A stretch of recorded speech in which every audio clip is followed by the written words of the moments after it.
ಇದೆಲ್ಲರ ಅಭಿಪ್ರಾಯ ಅವಶ್ಯಕತೆ ಅದಕ್ಕಾಗಿ ಸಭೆಯನ್ನ ಕರೆಯುವಂತ ಸಭೆ. ಈ ಚುನಾವಣೆಯನ್ನು ನಾವು ಮಾಡಬೇಕಾದ ಮಾಡುವಂತ ಅಭಿಪ್ರಾಯ ಮೇಲೆ ಈ ಸಭೆಯನ್ನು ನಾವು ಕರೆದಿದ್ದೀವಿ. ಈ ಸಭೆಯನ್ನ ಮಗ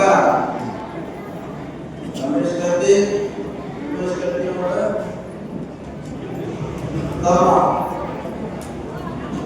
ರಮೇಶ್ ಕತ್ತಿಯವರ ವಿರುದ್ಧ ಚುನಾವಣೆ ಮಾಡಬೇಕಾಗಿದೆ. ಮಾಡಬೇಕು ಕೈ ಎತ್ತಿ ನಮಗೆ ಬೆಂಬಲ ಸೂಚಿಸಿ ಅದರ ಪರವಾಗಿ ನಾವು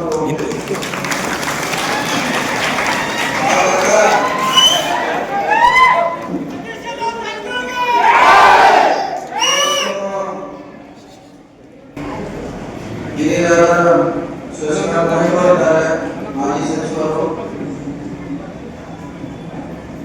ಸಂಘದ ಅಧ್ಯಕ್ಷರಾದ ಚಂದ್ರಗೌಡ ಪಾಟೀಲ್ ಅವರು, ಹಿರಿಯರಾದ ಬಿ.ಪಿ. ಮಿಠಲ್ ಅವರು, ಇನ್ನು ಸಂಘದ ಎಲ್ಲ ಸದಸ್ಯರು, ಎಲ್ಲ ಚುನಾಯಿತ ಪ್ರತಿನಿಧಿಗಳು ವೇದಿಕೆಯಲ್ಲಿದ್ದಾರೆ. ಕಳೆದ 5 ದಿನಗಳಲ್ಲಿ ಹಿಂದೆ ವಿದ್ಯುತ್ ಸಹಕಾರ ಸಂಘಕ್ಕೆ ರಾಜಕೀಯ ಬದಲಾವಣೆ ಬಂದಿದೆ. ಆ ಬದಲಾವಣೆ ಪ್ರಾರಂಭವಾಗಿದ್ದು ಚೋಲೆ ಅವರ ನೇತೃತ್ವದಲ್ಲಿ ವಿದ್ಯುತ್ ಸಹಕಾರ ಸಂಘದ ಸದಸ್ಯರು ಅವರ ಭೇಟಿಯಾಗಿ ನಾವು ನಿಮ್ಮ ಕಡೆ ಬರ್ತೀವಿ, ನಮಗೆ ಸಪೋರ್ಟ್ ಮಾಡಬೇಕು, ಹೋಗ್ಬೇಕು. ನಾವು ಜನ ಮಾತ್ರ ನಮ್ಮ ಕಡೆ ಇದ್ದಾರೆ. ನಮ್ಮಂತ ಈ ಸದಸ್ಯರು ಮಾಡಿ ನಿಮ್ಮ ಬೆಂಬಲ ನಮಗೆ ಅವಶ್ಯಕತೆ ಇದೆ. ಈ ಜನರ ಕೆಲಸ ಆಗ್ತಾ ಇಲ್ಲ, ಸಪೋರ್ಟ್ ಬೇಕಾದಾಗ ಆಯ್ತು ನೀವು ಕೂಡಿ ಹೊಸ ಅಧ್ಯಕ್ಷ ಮಾಡಬೇಕು ಹೇಳಿದ್ದೀನಿ. ಆ ನಿರ್ಧಾರ ಪ್ರಕಾರ ಇವತ್ತು ಹೊಸ ವಿಚಾರ. ಈ ಕಳೆದ 4 ತಿಂಗಳಲ್ಲಿ ನಾವು ಒಳ್ಳೆಯ ಮಾಡ್ತಿದ್ದೆವು. ಈಗ ಎಲ್ಲ ಭಾಷೆಗಳನ್ನು ಹೇಳಿದ್ರು. 3 ತಿಂಗಳಲ್ಲಿ ಹಿಂದೆ 30 ವರ್ಷ ಅವರ ಆಡಳಿತ ಒಂದು ವಿಭಿನ್ನ ಆಗಿದೆ, ಒಳ್ಳೆಯ ಆಡಳಿತ ಅಂತ ಹೇಳಿದರು. ನಮಗೆ ಮತ್ತೊಂದು ಅವಕಾಶ ಕೊಡಿ ಅನ್ನೋ ಸಭೆಯ ಉದ್ದೇಶ. ಮುಂದೆ 2022 ಚುನಾವಣೆ ನಡೀತಾ ಇದೆ. ಆ ಚುನಾವಣೆಯಲ್ಲಿ ಮತ್ತೆ ಹೊಸ ವ್ಯಕ್ತಿಯವರಿಂದ ಒಂದು ಪ್ಯಾನಲ್ ಮಾಡಬೇಕಾಗಿದೆ. ಆ ಪ್ಯಾನಲ್ ಪರವಾಗಿ ಜನರ ಪರವಾಗಿ ಅಪಾರದವರ ಕೆಲಸೇನಿತ್ತು ಆ ಕೆಲಸ ಮಾಡಲಿಕ್ಕೆ ಹೊಸ ಪ್ಯಾನಲ್ಗೆ ಎಲ್ಲ ಆಶೀರ್ವಾದ ಮಾಡಬೇಕಾಗಿದೆ. ಇಲ್ಲಿ ಬಹಳಷ್ಟು ಮಹಿಳೆಯರು ಬಂದರೆ ಮಹಿಳೆಯರಿಗೆ ಯಾರು ಬಾಯಿಗಳು ಹೋಗಿಲ್ಲ, ಬಾಯಿಗಳಿಂದ ಯಾರು ಆಶೀರ್ವಾದ ಕೊಟ್ಟು ಬಂದಿಲ್ಲ. ಮೊದಲೆಲ್ಲ ಈ ಬಾರು ಅದಕ್ಕೆ ಈ ಚುನಾವಣೆ ಯಾಕೆ ಇದೆ, ಯಾಕೆ ನಮ್ಗೆ ಬೇಕು ಅಥವಾ ಗಂಭೀರತೆ ಅಥವಾ ಹೇಳಬೇಕಾಗಿದೆ. ಸೊ ಮೊದಲ 3 ತಿಂಗಳಲ್ಲಿ ಬಹಳಷ್ಟು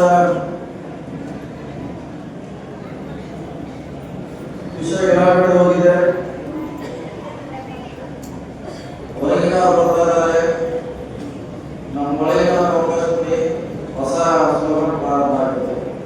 ಇದು ಹೊರಗಿನ ಯಾರು ಒಳಗಿನ ಯಾರು ಎಲ್ಲ ಮನುಷ್ಯರೇ.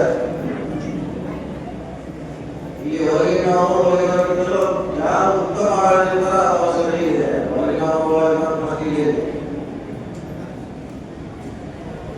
ನಾವು 3 ತಿಂಗಳಲ್ಲಿ 30 ವರ್ಷದ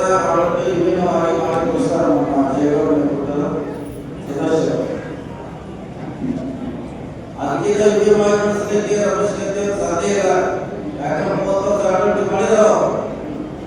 ಈ ಯುವತಿಗೆ ಏನು ಮಾಡೋದು ಸಾಧ್ಯ? 24 ಟಿಸಿ ಕೊಡ್ತಾರೆ. ನಿರಂತರ ಯುವತಿ ಕೊಡ್ಲಿಕ್ಕೆ ಸಾಕಾಗ್ತದ? ಯಾಕೆ ಡೈರೆಕ್ಟ್ ಹೋಗ್ತಾರೆ ಕೆಲಸ ಮಾಡಲಿಕ್ಕೆ ಇಲ್ಲ.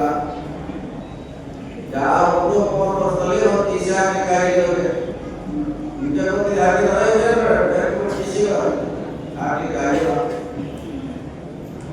ಈಗ ಸೋದರಾಗಿದ್ರು ನೀವು ಫೋನ್ ಮಾಡಿ ಹೇಳಿದ್ರೆ 24 ಗಂಟೆಯಲ್ಲಿ ಬಹಳಷ್ಟು ಟಿಸಿ ಕೊಡಿಸಿದ್ರು.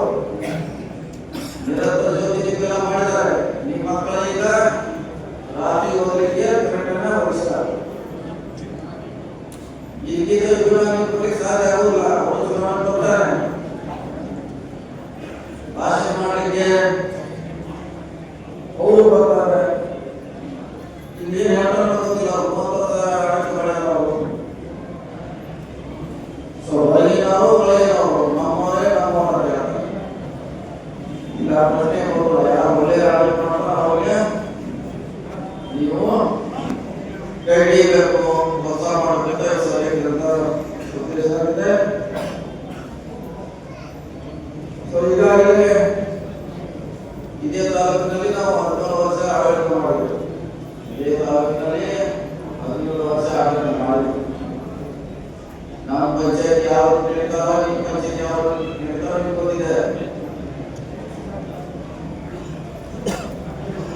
ನಿಮ್ಮ ಜಂಗೇಶ್ವರ ಫ್ಯಾಕ್ಟರಿ ಕರಾವಳಿ ನಿಮ್ಗೆ ಗೊತ್ತಿದೆ. ಹುಕ್ಕೇರಿನ ನಗರಸಭೆ, ಶಂಕೇಶ್ವರ ನಗರಸಭೆ ಕರಾವಳಿ ನಿಮ್ಗೆ ಗೊತ್ತಿದೆ.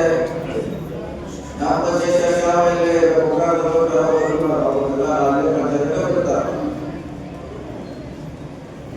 ಈಗ 10 ವರ್ಷದಲ್ಲಿ ನೋಡಿಬಿಟ್ಟಿರಲ್ಲ. ಅದಕ್ಕಾಗಿ ಒಳ್ಳೆಯ ಆಡಳಿತ ಮಾಡೋರಿಗೆ ಅವಕಾಶ ಕೊಡ್ತಾ ಇವತ್ತ ಸಭೆಯ ಉದ್ದೇಶ ಆಗಿದೆ. ಸೊ ರಮೇಶ್ ಕತ್ತಿ ಅವರು ಹುಕ್ಕೇರಿಯಲ್ಲಿ ಭಾಷಣ ಮಾಡ್ತೇನೆ, ಭಾಷೆ ಮಾಡಿದ್ರು. ನಾವು ಕತ್ತಿ ಯಾವ ನಾವು ಈ ಚುನಾವಣೆಯಲ್ಲಿ ಏನ್ ಮಾಡ್ತಾರೆ, ನಾವು ಈ ಚುನಾವಣೆಯಲ್ಲಿ ಏನ್ ಮಾಡ್ತೇವೆ, ನಾನು ಹೇಗೆ ಹೆಚ್ಚಿನ ಆಗಿರ್ತದೆ